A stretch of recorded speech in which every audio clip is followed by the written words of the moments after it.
With threats to our nation waiting around every corner, adaptability is more important than ever. When conditions change without notice, quick strategic thinking is crucial. And with obstacles consistently impending, determination is essential in overcoming them. It's this willingness, decisiveness, and resilience that sets Marines apart. With our fighting spirit, we don't just fight battles, we win them. Marines are the constant our nation counts on to fight the unknown. And through adaptable problem solving, we do just that.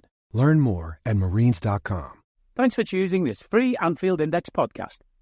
If you'd prefer to listen to this or any of our other shows without adverts, then now's the time to check out Anfield Index Pro.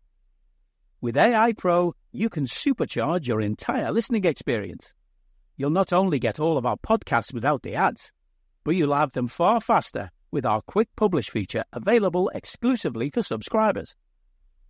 AI Pro also puts you in the heart of our sound studio, with an option to listen to many of our shows live and interact with the podcasters in real time as the shows are recording. Upgrading couldn't be easier. AI Pro is available on all popular podcast platforms. Just head on over to AnfieldIndexPro.com and get started today.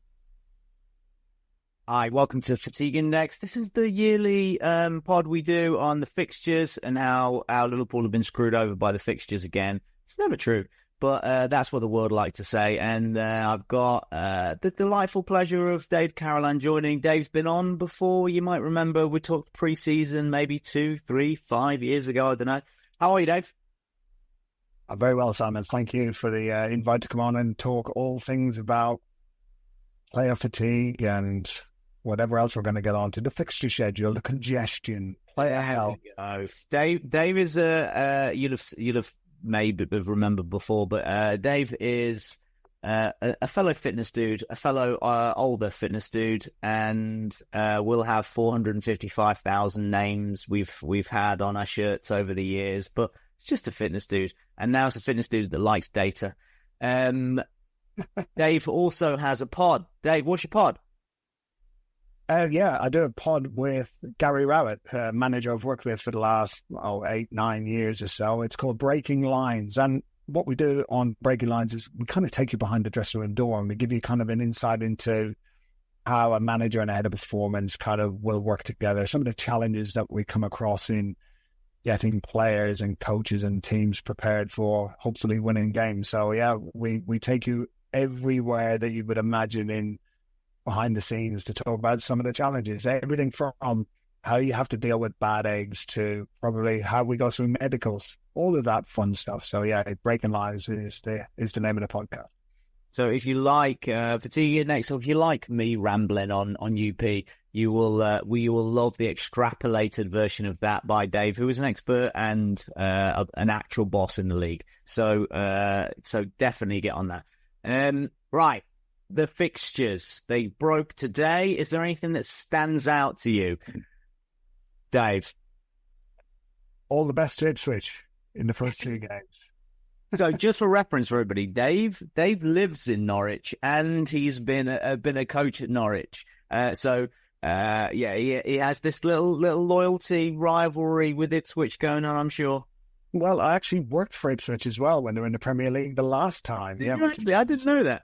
Yeah, so I was their performance analyst. So I was moonlighting between Norwich City and Ipswich. So I don't know too many people in football who've worked for rival clubs at the same time. But yeah, was that the year they did the Europa League or the year they qualified for Europa League? It was the year before. So when they got promoted from the Championship to the playoffs, and then so the season following the playoffs that year and the year after. So yeah, phenomenal first year, finished 5th in the league with George Burley at the helm. And then the following year, having qualified for the Europa League and went on that adventure. But ultimately that was it's almost like the second season syndrome, isn't it? Where unfortunately the demands of travel and scheduling and everything for Ipswich in that situation counted against them and got wholly relegated back to the Championship, and it's only this year that they've returned. So it just shows you that, yeah, everyone likes to think you could just bounce back, but it's not always the case. For Ipswich, it's been a 23-year bounce. That is crazy, but that also evidences how hard it is for teams that didn't plan well to add in an extra 13 games a season. Yeah, it was different back then because it wasn't like the league structure. It was still in the old format, I think, where it was you were, the first round you were playing whoever. It was a double leg, home and away. The winners went through, and therefore any kind of modicum of success that you had in that, yes, it started to add up in terms of fixtures, and it started to play with your scheduling because I think for most teams, their schedule is pretty fixed. We have all the clubs get circulated with their full fixture list when the cup competitions are going to be on. That's all set in stone. But back then, if you suddenly started to progress in some of these other competitions, the knock-on effect were that league games got moved, that cup competitions had to be double-headed. So even though there was a certain amount of flexibility, it just meant your squad was then rolling into double game weeks more often. And we didn't have everything we had back then, did we? We have now, which is, depth of medical and physical support and all of the different kind of technologies that we would use now to monitor all of that stuff didn't exist. So you were just almost hoping that players could bounce from game to game. And of course, you looked after them the best you could, but certainly from a sports science point of view, we didn't know as much as we certainly know now. Yeah, that's fascinating. That's interesting going into Liverpool this season, because this stuff only happens, the stuff you were mentioning there, and the success that would lead to double game weeks, which we have basically, we have 24 double game weeks in the season anyway. That's just how the world works. But you knowing that leading into the season, you just better make sure you have enough squad depth. You know how many minutes a player tends to play in a season, which I want to touch on as well, and then you can navigate around that. So the only time that success leads to that issue with scheduling is in the the second half of the season past January, because it's moved this year, which is really weird. I don't know how much you followed the new Champions League, and that we're still playing the group games of Champions League in January, at the end of January, which is new. They've done some weird stuff with the Carabao Cup. So the under 21 teams play for one of the rounds. And then, so the first, there's a moment where if you get through to the quarterfinals for a Champions League team, it's on the same day. Carabao Cup and the Champions League is on the same day. How are they going to navigate that? And there's another moment of that with the FA Cup. The FA Cup quarterfinals are on the same day as Premier League game, and the only game there's only one free game week after that, which is the final week of the season. So you end up having to have that. Really important for Liverpool. It would be, could we finish the game? If we finish the season Brighton away, then Palace at home, the biggest. That's how you win the league. For reference, Dave's a red. But then we would have to, if we got through to quarterfinals of the FA Cup, it would move Spurs to the Wednesday between Brighton and Palace. So you have a crescendo to win the league. You have to properly earn it if that's the case, which I'm all for. I like earning these things. I think when you look at the difference between, let's say, a championship that Ipswich have just come out of, 14 midweek games across the season, split 7 and 7 on a Tuesday and a Wednesday. Very few Saturday lunchtime fixtures. Although I'm sure that'll change for Liverpool this year as soon as Jurgen's officially out of the door on the end of June. But we open with a Saturday lunchtime fixture. Lovely. Well, tradition is hard to turn to kick, isn't it? But I suppose the difference is for Liverpool, their expectation is to go far in all competitions. It's kind of already built in, isn't it? It's already taxed at source that Liverpool are going to have an awful lot of games. They're going to be bouncing from 2 or 3 game weeks, depending on how you like to look at it. We're recruiting international players who are going to play a lot of internationals. It's just built in. So the expectation that they're going to have to do less will only come down with how good, as you say, the quality of your squad is. Are you able to rotate players in and out? Also, where do you get injuries? If you end up with injuries in the same position, then the load on other players in that position goes up. So as much as players don't like to be rotated, and you'll remember that Ranieri been known as the Tinker Man, but he would rotate his players around to ensure freshness and that they didn't get into a situation where they started losing players because of just overload. A challenge coming out of the Championship for teams is, even though sometimes the minutes aren't particularly any different when they end up coming into the Premier League, the scheduling does change phenomenally.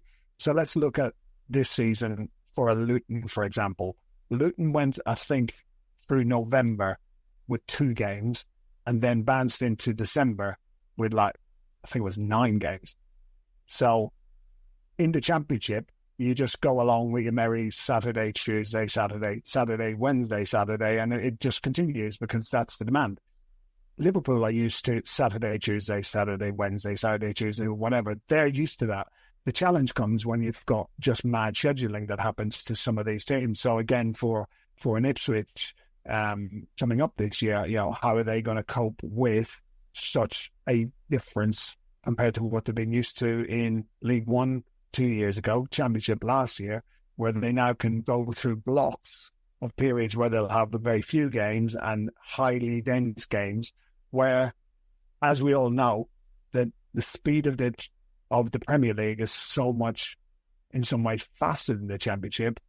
Are their players going to be able to cope with those high-density, high-intensity games when they come along? Because when they come along, that's when they're going to get really tested in terms of not just their squad strength, but their squad depth. There's a whole bunch of questions that jump to mind here. I would like to kind of cover one by one.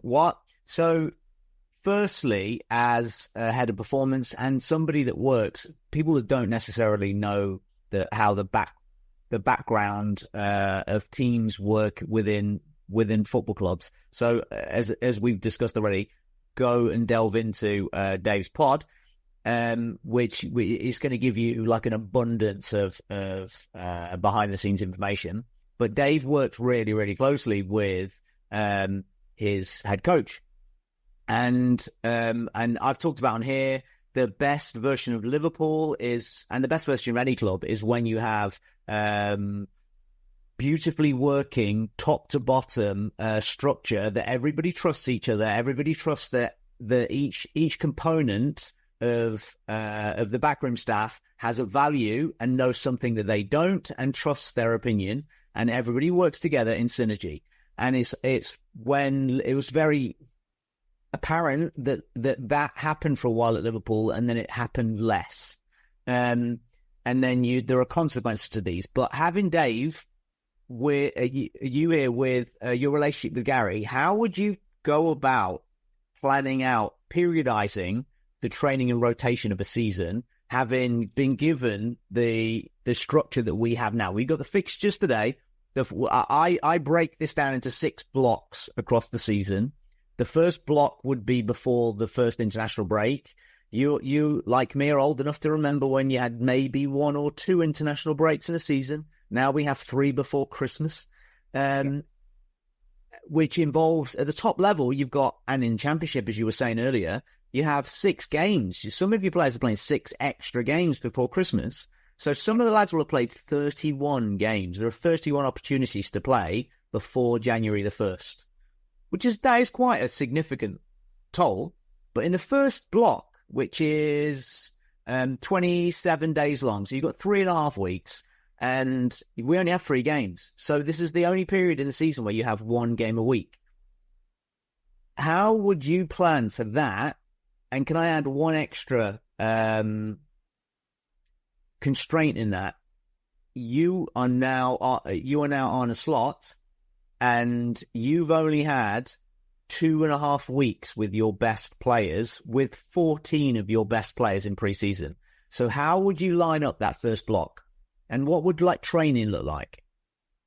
Yeah, I think you make a great point there about, yes, he's only going to have 2.5 weeks with his best players, but they are phenomenal players. I mean, you're talking about a level of capability that's way above most of the rest of the league, and certainly most of the players that I've worked with in the past. But notwithstanding that, I think what he can look with, and I think this is where the schedule has been done reasonably well this year, is essentially you can extend your pre-season to some degree in that period, because yes, you'll have 2.5 weeks with them before they come back. They're still going to be in a playing rhythm, most of them. It's not going to be lack of fitness that's going to be counting against players at that stage. Ideally, you're actually getting them away to increase their freshness. Fitness isn't going to be that difficult to pick up. And then you're going through, I mean, in some ways, it's quite a forgiving first 3 games, isn't it? I know Manchester United in there is a kind of third one, but, Ipswich and Brentford as the 2 first games, you'd have taken that, wouldn't you, when the fixtures came out, and think, right, okay, we can get into some rhythm while also building, the cohesion of the team, the fitness of the team, beginning to understand how this manager wants to play the game. So there's going to be learnings that are going to be taking place.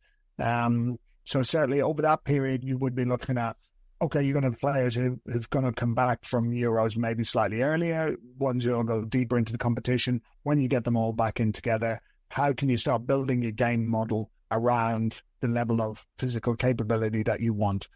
He's got good players with great physical prowess anyway, so they'll adapt pretty quick.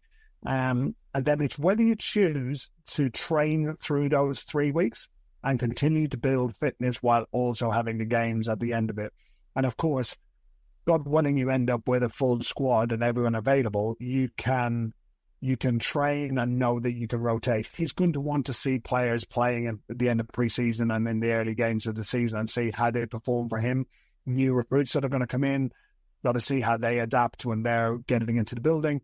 So I would definitely be looking at that period up till the Manchester United game, almost training through those to get you players into the level of understanding of how you want to play, as well as topping up their fitness. And then you come to the international break. Now, what's interesting about internationals nowadays, and I'm talking in the last 4 years, is the Nations League or the Nations Cup, whatever it's called, has meant that there aren't friendlies anymore, where players were able to almost dip out of a friendly. They can have the ankle sprain that they picked up in the last minute of the league game and therefore missed the couple of friendlies just to get a rest. Because the FIFA rankings are now UEFA rankings go on how you perform in the UEFA Nations League, or whatever country that they're playing in, they've got to go off and play competitive games, and they're expected to turn up by their nations and play competitive games again, because we're on to the next kind of World Cup qualifiers and Nations League qualifiers or whatever that might be. So there's no real chance for the players to have much of a breather. But I think for most players at a Liverpool level nowadays, they know how to go through the rhythm. The bigger concern, I think, is when we see that players are having to travel so far. Like if you are recruiting players from the Far East, from Australia, from some parts of South America, that if they are traveling a long, long way over that period, you need to think about how you're going to rotate those players on the way back. But that's not a luxury that I've ever had to deal with too much in my career. But I'd certainly expect a club at Liverpool's level and their experience to be looking at that. I don't need a VPN. I've got nothing to hide. This is what I used to tell myself before I hooked up with LibertyShield.com. Not only is my home internet now fully encrypted, but I can now access all the websites I want, whenever I want, and do so from absolutely anywhere. As a Liverpool fan, I love to know I can now watch every match, regardless of whether it's on UK TV or not. My Liberty Shield VPN makes sure nothing is blocked and guarantees me super fast streaming speed throughout that match. You can get connected right now with their software package, which includes a 48-hour no-obligation free trial and instant access to their apps for Apple, Android, Fire TV, PC, Mac and Android TV. Or go a step further like I have and get one of their pre-configured VPN routers. These small but powerful devices allow you to easily connect every device in your home to VPN, making it the perfect solution for smart TVs, Mac boxes, and games consoles. Visit libertyshield.com today and use coupon code AIVPN25 to get 25% off at checkout. That makes sense. The second block, which is a little bit more intense and ends with obviously the international break, delving into that thing you just mentioned, because a lot of Liverpool's big players are foreign, and you've got McAllister, you've got Diaz and Darwin and Alisson, who have to travel back to South America, and very often altitude when they're playing two games. So the first game back after the first international break is Forest at home. Probably a game you're going to take. Like, these games have to be scheduled. We can whine as much as we like. In all likelihood, Forest is going to be 12:30 kickoff on Saturday after the international break. Like, we can make fun of it. I'm not. I didn't defend Klopp in his arguments for this. I appreciate it's unfair in that it's different from everybody else, and being picked out to be different from everybody else so often feels a little bit mean. But physiologically, we only have a right to a 3 o'clock kickoff. Yeah. The other big teams can go on Sundays or whatever, but you only have a right to a 3 o'clock kickoff. You can't complain if you're at 3 o'clock on Saturday. 2.5 hours is not going to make an awful lot of difference to your preparation. That's my feeling on it, is that we end up whining quite a lot. And 2.5 hours is not going to make the slightest difference to your team selection. Am I wrong? No, I don't. Well, however, I think there are knock-on effects to having so many 12:30s, because it's the fact that you're training the day before. You have to be really cognizant about what the content is, because maybe some of the things that you want to do or the length of training that you want to do may have to be compromised, because you're thinking even an extra 5-10 minutes of a small-sided game may just take a little bit more out of the legs that if it was a 3 o'clock kickoff, you may just account for it. Not because it's necessarily on a level of physiology that we would be able to take blood or be able to take a CK or something like that and be able to say, look, they're more fatigued or they're less fatigued. Although I haven't seen anybody do research of that, but there's certainly a subjective feeling, a sentiment that, it's just earlier all the time. You get, it's also when you look at whether you believe in circadian rhythm having an effect. If you're training at 12 o'clock, then, or 12:30 going into 12:30, you can argue then the circadian rhythm. But for a lot of teams where they're training at 10:30 in the morning, by the time they get to 12:30, they're physiologically coming down, and your body is in that type of rhythm. But I mean, we could argue about that because there's many different opinions about that.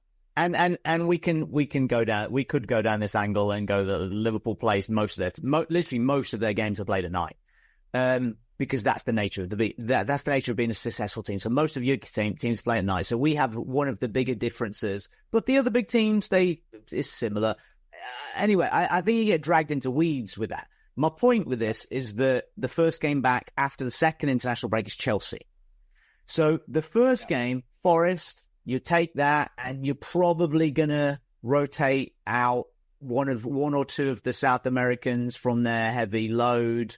But then in the second block, you've got a game every 3.25. Remember the first block, you have a game every week.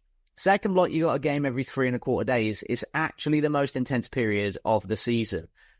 So you've got 7 games in 22 days. One of those games is probably going to be that kids game against in the EFL, so you can write off the 21s with that. So you got 6 games in 22 days. It is what it is. But the first one is Chelsea, and in all likelihood, we're going to want to play all our South Americans in that game. What do you have to do with that, Dave? How do you counteract the distance? Well, you can't really do too much about it, is it? It's physically, it is what it is. You're hoping that maybe some of the clubs will do private travel for their players, especially if there's enough of them, where they'll just go on a private plane, and therefore you can put all of the recovery kind of strategies that you'd want to on the plane. I've known that happen in the past where they'll just have, whether it's game readies, whether it's air pumps or whatever that might be, they literally just load it up onto the plane, and then the players can travel back in that kind of level of comfort where sleep is going to be less compromised. But let's have it right. Traveling a long way is fatiguing, because you're not necessarily breathing fresh air, are you? You're at altitude, you're traveling a long way. Traveling is tiring. 7 Only times. thing I think. Sorry? Like 7 time zones, 3,000 feet. All physiological stuff that can be demanding, but is also very much part of a top-level footballer's life.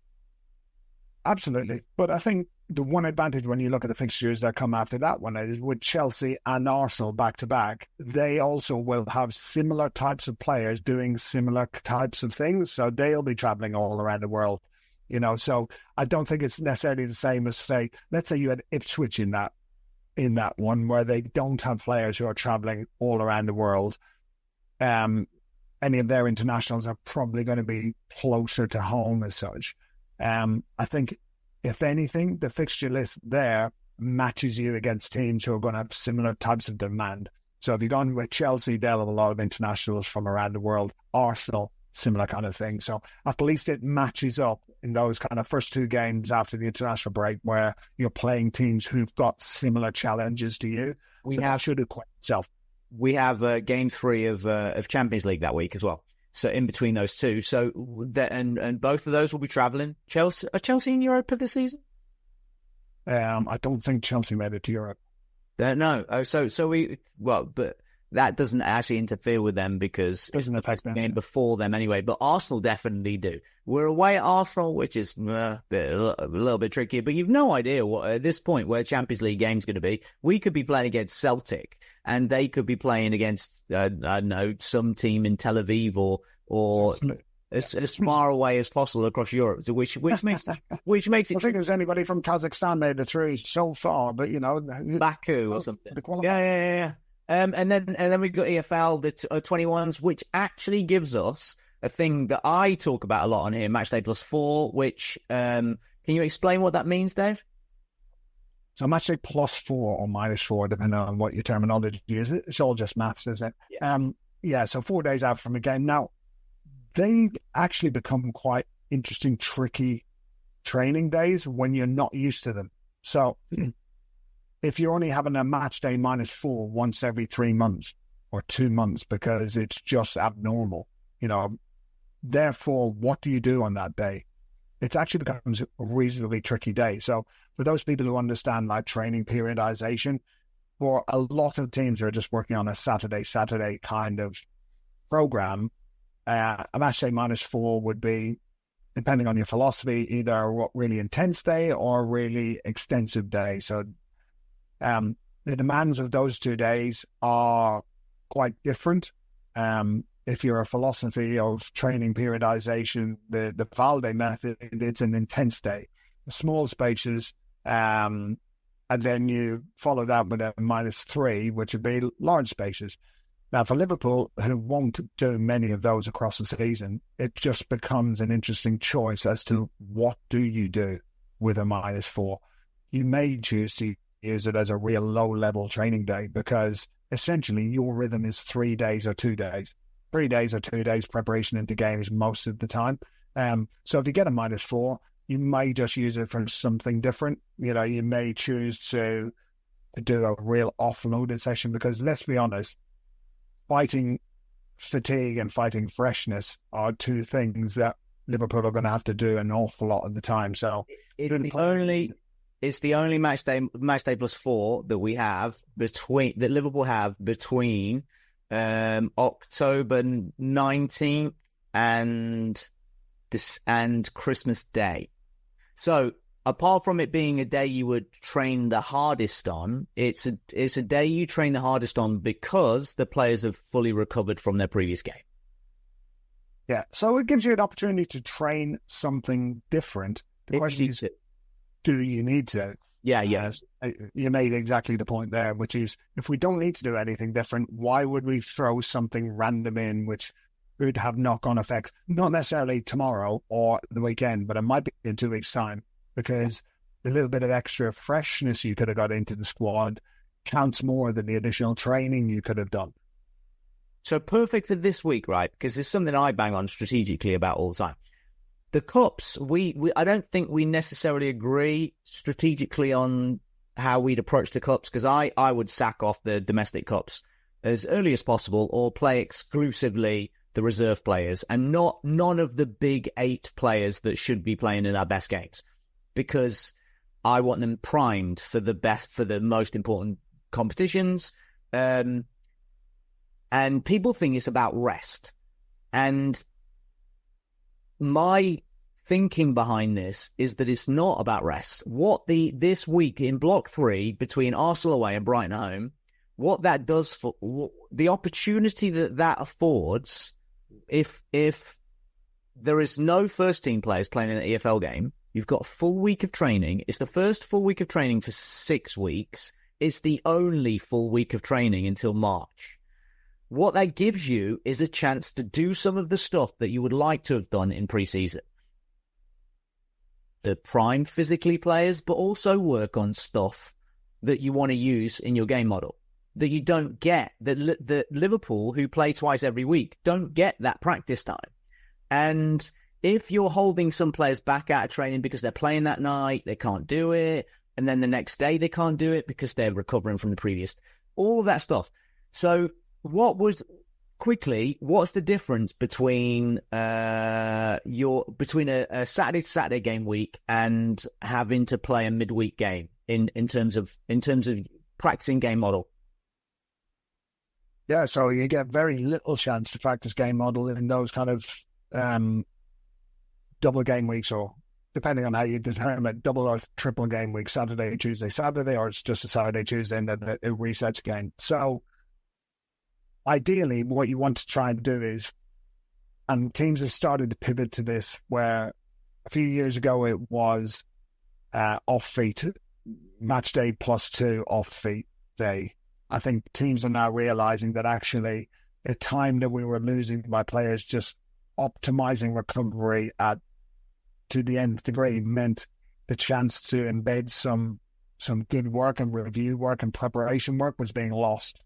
So I think we've now moved in to some extent to a model where, let's say it's on a Monday and you've got a Wednesday game or even a Tuesday game, where your warm-up / activation, whatever you want to call it, is integrated with a technical element or a tactical element, where you might be working on tactical patterns of play or something like that. It will be low intensity, but it will be essentially drill. It will be teaching the game model. The intensity is quite low, the distances are quite low, but it's a chance for the players essentially to be on the pitch, almost recovering by doing active recovery, but also it gives the coach the chance to work on those bits around how he wants players to work, say, in the attacking part of the game or the defensive part of the game, or even working on transitions or set plays, so whether they're working on, small parts of the game that they can then refine, like throw-ins. It could be literally throw-in practice, but where you get that opportunity in a double game week, so with a Tuesday game, you may use the Monday morning session as doing some of that drill work. You can't train particularly hard because you might have a game within 24 hours or 28 hours, as the case might be, or 2 days later, you're going to be pretty much well recovered if it's a Wednesday night game. So you can use the Monday as an active recovery and then work on Tuesday a little bit more preparation work. On a normal week, again, it all comes down to philosophy. So you have the continental philosophy, which will be recovery on a Sunday, off on a Monday, and then you have a 4-day build-in. But even now, we're seeing some clubs that have gone to a 5-day build-in. It's a kaleidoscope, a smorgasbord, if you want. Hey guys, it's Eddie Gibbs from Anfield Index here. I hope you're enjoying this podcast, and I'm sorry to call time on the show before it ends. In the current climate, it's tougher than ever before to offer podcasts for free. At Anfield Index, we produce over 75 free shows every month, which I'm confident is unparalleled in the LFC sphere. Whilst we'd love to offer everything for free, the production costs now make this impossible. That said, we don't want to follow the model of other channels and lock all of our content behind a paywall. So what we've decided to do is to continue offering every show for free, but cut that offering to 30 minutes on our longer shows. So to get all of our shows in full and enjoy the best of everything we have to offer, we really hope you'll consider supporting the channel and signing up at AnfieldIndexPro.com. For about the price of 1 cup of coffee, you'll get every podcast in full with 0 ads. You'll also get access to our LFC VIP community, where you can enjoy live podcasts, engage with our podcasters, and chat with other Reds in real time. So that website again, AnfieldIndexPro.com. Join today. Sports Social Podcast Network.